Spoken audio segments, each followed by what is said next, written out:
Dừng lại khảo ấy con lâu nó đồ đồ nà ra đẹp lắm độ ngày đẹp nam nam thao mới thô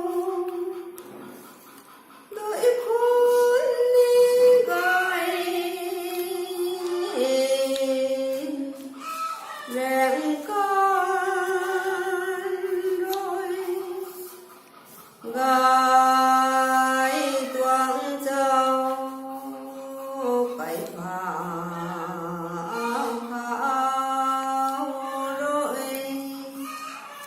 gái thao của tuang răng chém đi gái ngon này đôi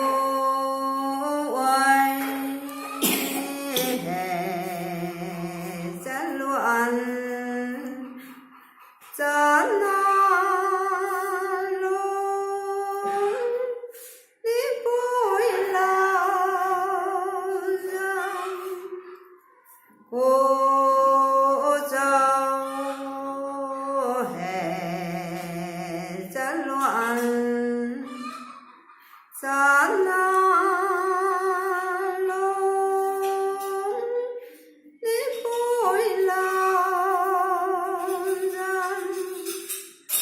khoan thai